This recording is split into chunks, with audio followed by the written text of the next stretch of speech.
Assalamualaikum warahmatullahi wabarakatuh. Saya Erika Pustasari. Saya dari kelas 1 AAM dengan NIM 2065122. Di sini saya akan menyampaikan dan mengulang materi pada topik 8 yaitu pengorganisasian.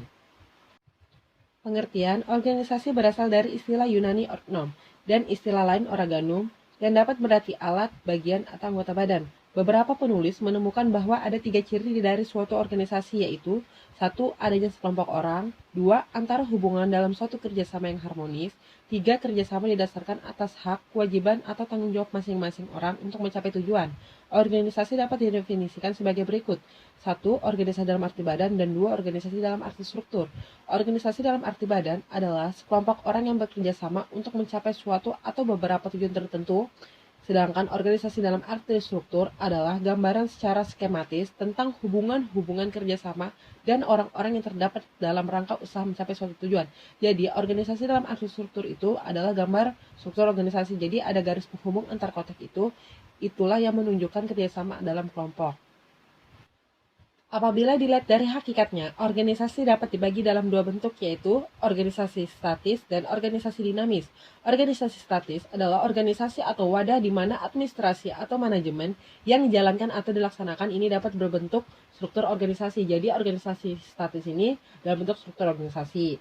Organisasi dinamis merupakan perubahan atau gerak yang terjadi dalam organisasi tersebut secara terus-menerus atau secara proses manajemen, di mana fungsi-fungsi manajemen diterapkan atau dilaksanakan. Jadi, dinamis ini dia perubahan yang terjadi dalam organisasi. Maka, organisasi tersebut dapat pula dibedakan dalam dua bentuk, yaitu organisasi dalam arti formal dan organisasi dalam arti informal. Organisasi dalam arti formal yaitu merupakan sistem tugas, hubungan, wewenang tanggung jawab, dan pertanggungjawaban yang dirancang oleh manajemen agar pekerjaan dapat dilakukan untuk mencapai tujuan. Maksudnya dalam arti formal itu adalah dibangun dasarnya atas wewenang, hubungan, dan tanggung jawab. Contohnya itu seperti perusahaan, karena di dalam perusahaan itu ada tugas dan wewenang. Organisasi dalam arti informal, suatu jaringan hubungan pribadi dan sosial yang mungkin tidak dilakukan atas dasar hubungan wewenang formal, tetapi lebih berdasarkan pada kebersamaan seperti kepentingan perasaan, tugas dan pekerjaan, serta kegemaran. Jadi informal ini ada hubungannya orang satu ke orang lain, tapi bukan informal, tapi ada tujuan atau kerja atau hobi yang sama. Contoh itu seperti komunitas, keagamaan, dan ikut organisasi sosial. Bentuk-bentuk organisasi: 1. Bentuk organisasi garis, 2. Bentuk organisasi fungsional, 3. Bentuk organisasi garis dan staf, 4. Bentuk garis fungsional dan staf. 1. Bentuk organisasi garis. Ciri-cirinya, organisasi masih kecil, jumlah karyawannya sedikit, dan spesialis kerja belum begitu tinggi. Kebaikannya adalah pemimpin hanya satu saja, proses pengambilan keputusan hanya ada di tangan pemimpin, dan solidaritas tinggi karena karyawannya sedikit. Keburukannya yaitu selalu fokus kepada pemimpin, dan semua keputusan diambil sendiri, cenderung ke tindakan otokrasi. Otokrasi itu apa? Tidak mau menerima masukan dari karyawannya, serta kesempatan karyawan terbatas karena belum ada spesialisasi pekerjaan. Inilah contoh bagan dari organisasi garis. 2. Bentuk organisasi fungsional. Kebaikannya adalah pembidangan tugas-tugasnya jelas, spesialisasi karyawannya dapat dikembangkan dan digunakan semaksimal mungkin, dan digunakan sebagai tenaga ahli dalam berbagai bidang sesuai dengan fungsi-fungsinya. Jadi ada fungsinya, sama terus juga sesuai dengan tipe karyawannya, dan penggunaan tenaga ahli juga dalam berbagai bidang. Terus keburukannya adalah karena adanya spesialisasi, sukar mengadakan tour of duty, dan para karyawan telah mementingkan bidangnya sehingga sukar dilaksanakan koordinasi. Jadi kekurangannya ini kayak dia lebih ke fungsinya ke sendiri, jadi lebih penting ke bagiannya sendiri, padahal di perusahaan kan banyak fungsinya, jadi sulit untuk melakukan koordinasi. Inilah contoh bagan dari organisasi fungsional.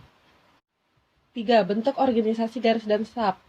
Ciri-cirinya dianut oleh organisasi besar, daerah kerjanya luas, mempunyai bidang-bidang tugas yang beraneka ragam, jumlah karyawannya banyak, terdapat satu atau lebih tenaga staf. Staf itu apa? Staf ialah orang yang ahli dalam bidang tertentu yang tugasnya memberi nasihat dan saran dalam bidangnya kepada pejabat pimpinan dalam suatu organisasi. Kebaikannya dari bentuk organisasi garis dan staf itu dapat digunakan oleh setiap organisasi besar ataupun tujuannya, beberapa pun luasnya dan beberapa pun kompleks susunan organisasinya. Pengambilan keputusan yang sehat lebih mudah dapat diambil karena adanya staf ahli. Perwujudan the right man and the right place lebih mudah dilaksanakan. Keburukannya, karena karyawannya tidak lagi saling mengenal, solidaritas sukar diharapkan. Karena rumit dan kompleksnya susunan organisasi, koordinasi kadang-kadang sukar diterapkan. Inilah contoh bagan organisasi garis dan staf. 4.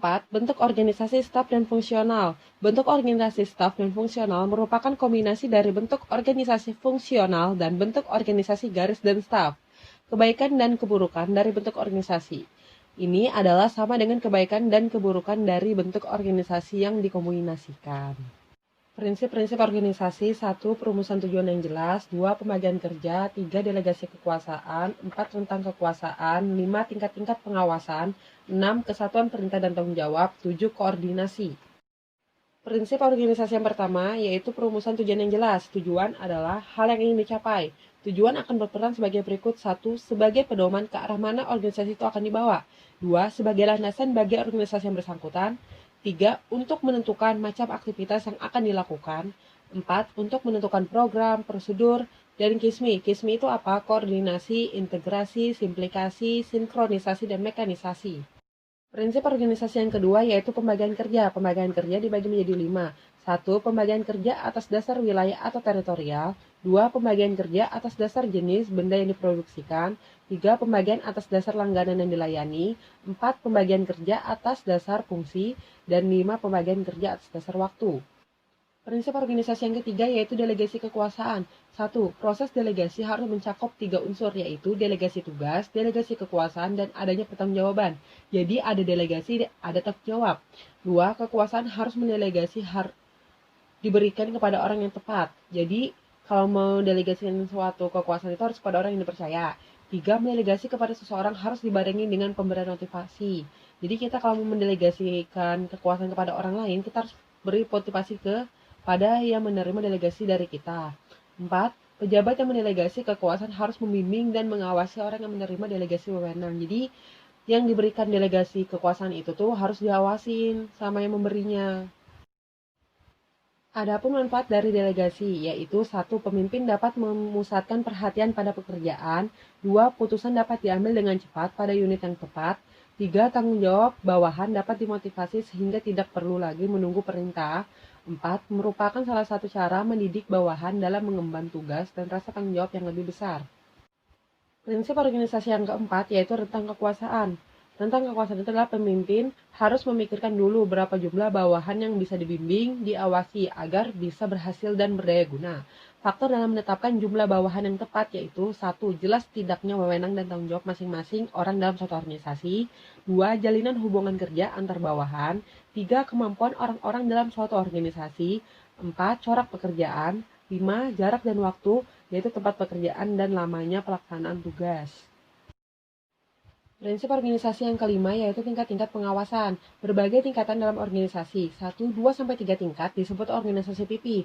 4 tingkat disebut struktur organisasi dasar. Dan 5 tingkat disebut struktur organisasi curam. Jadi, tingkat organisasi itu akan mempengaruhi tingkat pengawasan. Jadi, semakin sederhana tingkat organisasi, maka pengawasan lebih mudah dan komunikasi lebih mudah. Prinsip organisasi yang keenam, yaitu kesatuan perintah dan tanggung jawab. Menurut prinsip ini, seorang bawahan hanya mempunyai seorang atasan dari siapa ia menerima perintah dan kepada siapa ia memberi pertanggungjawaban akan pelaksanaan tugasnya.